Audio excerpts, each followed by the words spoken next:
Today we want to talk some about why we do the podcast the way we do. The intent of this podcast is to enhance your learning in all areas of your life, certainly in school, from grade school through grad school, and also in your success in life more broadly, because all of that is based in how we learn.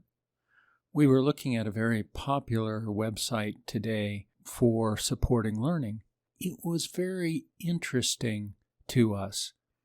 They talked about a lot of very good points. For example, various kinds of attention and how necessary it is to have those different types of attention developed. They also talked about the different types of memory and on, a lot of good points. And each of those they would say, well, this is very important to have. But then they didn't talk at all about how to develop those things, or only in the broadest terms. For increasing your ability to pay attention in those various forms, they suggested meditating. Well, meditating is great. We would suggest it as well. But what else? That's such a broad area, and that can take considerable time to learn to do well. And then over a long period of time, attention does develop and get more specific and more sustainable and such. But there are a lot of ways to specifically develop those abilities. There is that whole realm of how do you do this? How do you actually bring these various things about?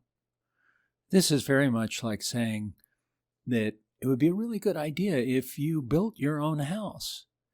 Wouldn't it be cool to have a house just how you want it and not give you any of the how-tos? I suppose we could say, well, you could hire somebody to do it, but typically we can't hire somebody to learn for us. We can't hire somebody to bring about our success. If we were going to build a house, there are a lot of skills to be learned. How do you pour the foundation? How do you frame a house? How do you put up the exterior walls, the interior walls, the electrical, the plumbing, and on and on and on? Every one of those is a whole different set of skills and a whole different set of how-tos. If we wanted to build our own house to the specs that we want, we would have to learn those various how-tos.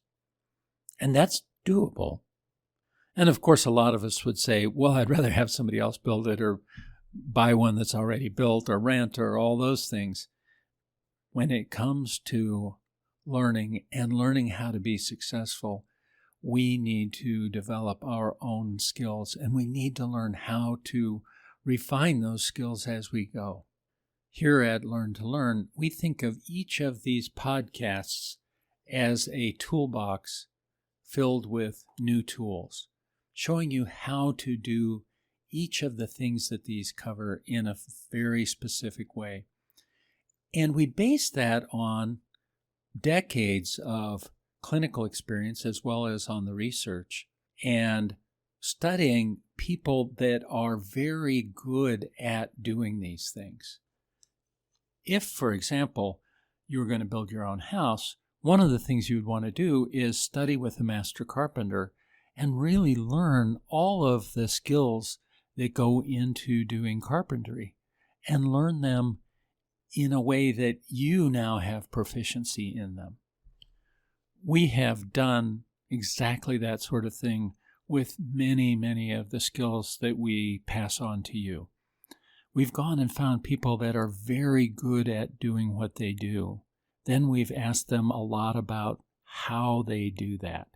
We included a couple podcasts here specifically with a woman who was very good at learning in general and went pretty deeply into how does she do that in her own brain and tried to lay it out in a way that you could go, oh, that's how we do it. That's the program, the software that we need in our brains to be able to do what she does. And we've done that in area after area after area.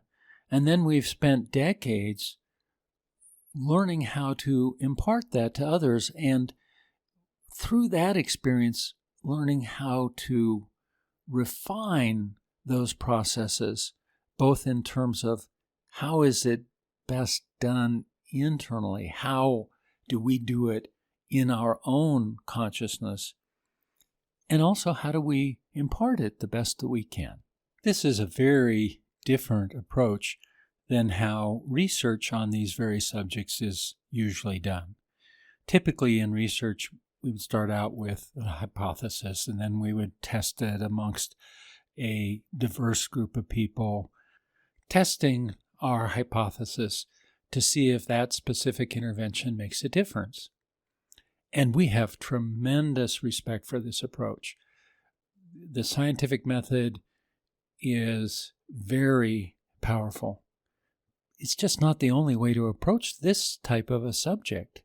We have approached it, as we said, so much more through finding people that are really good at something and then trying to understand how that comes about. What do they do in their own brain? What programs do they run in their own brain to get the results that they do? And if we can understand those at a detailed enough level, then we can replicate that. Then we can pass that on. It's a bit like hacking the brain to actually understand what it does when it's working well, and then taking the results of that and passing it on to you. Certainly we draw on the research, and we also draw on decades of experience sitting with people with challenges to their learning and trying to understand what the nature of those challenges are and how to overcome those, and then sharing that with you as well. As you're searching for things to support your own journey, your own learning, your own growth, keep in mind that difference between those sources that are inspirational. They give us an idea of what we need and maybe even give some examples of somebody doing it to inspire us. And that's really great. We do need inspiration. Keep in mind the difference between that and the how-to. Because without the how-to, pretty soon the inspiration fizzles away. Because we're desiring it, now we're pumped up for it, but we don't really know the steps, the specific, concrete, real steps to take either in our own consciousness or in our own day-to-day life. That's what we most need. And that's what we work so hard to provide for you here at Learn to Learn. There are other places that do it as well. Any of that is of great value, as is the inspirational stuff. Anything anybody is doing to try and uplift others, great. What is the most valuable, again, is the actual recipe, the ingredients. How do you put them together? How do you mix them? How long do you bake it? How do you do it? If we're talking about changing a belief, specifically how, it's one thing to say we have these beliefs, for instance, and they get in our way. It's a whole nother thing to say, here is specifically how to recognize them, how to change them, what to change them to. Look for that. Again, we do try and provide that. Look through our other podcasts. We hope you find that. We believe you'll find that in every podcast we do. Of course, we have to provide the background information, perspective, context, so we can understand what we're to do. We also give the specific techniques. Look for that wherever you are. That's what will benefit you the most. Then apply the recipe. Get the ingredients, mix them together, pop it in the oven, do the work, and see what you get. Then go further. Look back on it in a few days, a few weeks, a couple months, and see, is there further I can take it? Did that get all of what I needed done? Sometimes we feel like, it's just so much work. And there is work to it when we know how. When we have the know-how, it gets to be really fun, particularly as we get good at it. Step up, have some fun. Change your life, and learn how to learn.